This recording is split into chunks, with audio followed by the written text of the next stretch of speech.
Hello friends, బాగున్నారా? ఈరోజు గోకరకాయ fry చేసుకుందామండి పచ్చిమిర్చితో. చాలా టేస్ట్గా ఉంటుందండి ఇది చేసిన తర్వాత నేను తిన్నాను, అద్భుతంగా ఉందండి. ఉత్త కూరనే తినేయచ్చు, అంత టేస్ట్గా ఉంది. మీరు కూడా ట్రై చేయండి. ఒక హాఫ్ కేజీ గోర్చికుడికాయ సుంచి పెట్టాను, ఒక 2 ఉల్లిగడ్డలు, ఒక 10 పచ్చిమిర్చి. వాళ్ళ మీకు కారం తక్కువ తినేది ఉంటే ఒక 8 పచ్చిమిర్చి వేసుకోండి. ఇప్పుడు నీళ్ళు స్టవ్ మీద బాయిల్ చేసి ఈ చిక్కుడుకాయ ఏదైతే సుంచింది ఉందో అందులో వేసుకోవాలండి గోకరకాయ. తర్వాత ఒక టీ స్పూన్ ఉప్పు, ఒక హాఫ్ టీ స్పూన్ పసుపు, ఒక హాఫ్ టీ స్పూన్ ఆయిల్ వేసి మంచిగా కలుపుకోవాలి. ఇది బాయిల్డ్ అవుతుందండి మంచిగా. ఇది బాయిల్డ్ అవుతుంటే ఈ లోపు మనం ఈ పచ్చిమిర్చి ఉల్లిగడ్డ మిక్సీలో వేసుకోవాలి. కొద్దిగా ఉప్పు వేసుకోవాలి, ఒక స్పూను వేసుకొని ఇట్లా పేస్ట్ చేసుకోవాలండి. ఈ పేస్ట్ని పక్కకు పెట్టుకోవాలి. ఈ చిక్కుడుకాయ మెత్తగా ఉడకాలండి. ఇంకా ఉడకలేదు, ఇంకో 2-3 నిమిషాలు పడుతుంది. మ్యాక్సిమం ఒక 10 నిమిషాల్లో మంచిగా ఉడుకుతుందండి ఇది. టోటల్ 10 నిమిషాల్లో.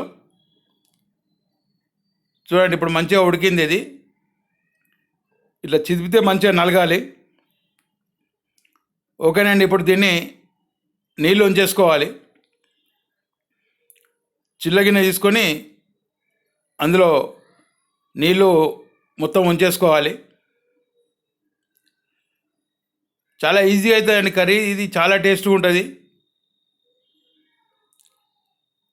అస్సలు కొద్దిగా కూడా వదిలిపెట్టరు కూర. అసలు అన్నం కంటే కూరనే ఎక్కువ తినాలనిపిస్తుంది.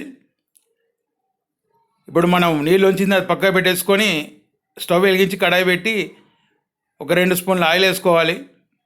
అవి వేడైన తర్వాత ఒక హాఫ్ టీ స్పూను ఆవాలు, ఒక హాఫ్ టీ స్పూన్ జీలకర్ర వేసుకొని అవి కాస్త చిటపటలాడిన తర్వాత ఇప్పుడు ఏదైతే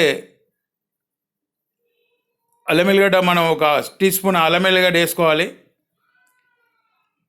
లో ఫ్లేమ్ ఉండాలండి. ఎక్కువ హై ఫ్లేమ్ ఉంటే అల్లం ఎల్లిగడ్డ చిట్టపటలాడుతూ నూనె మీద పడుతుంది. ఇది అల్లం ఎల్లిగడ్డ పేస్ట్ కొద్దిగా మనకు వేగిన తర్వాత ఒక హాఫ్ టీ స్పూన్ పసుపు వేసుకోవాలి. పసుపు వేసుకున్న తర్వాత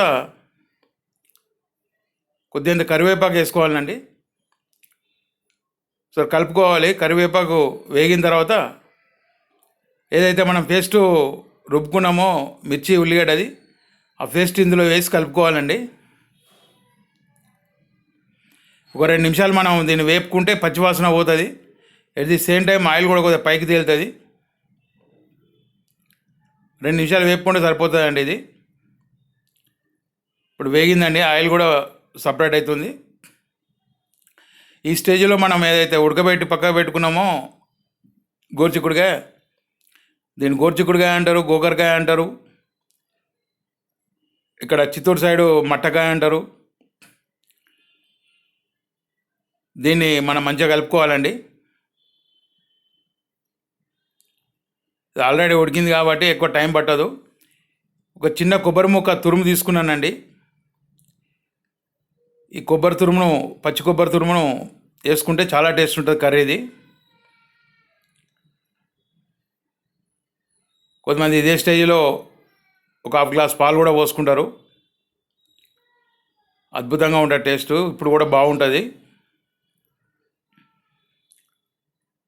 ఇప్పుడు ఒక టీ స్పూను ధనియాల పొడి వేసుకోవాలండి. వేసుకొని మంచిగా కలుపుకోవాలి.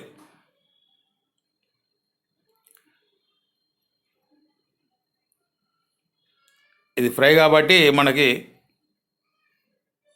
మంచిగా ఉంటుంది, చాలా మంచిగా ఉంటుంది టేస్ట్. ఇది స్లిమ్లో పెట్టేసి మూత పెట్టి ఒక నిమిషం తర్వాత మళ్ళీ మూత తీసి కలుపుకోవాలండి. ఒకసారి ఉప్పు చెక్ చేసుకోవాలి. ఇది ఉప్పు చెక్ చేసుకుంటే మనకి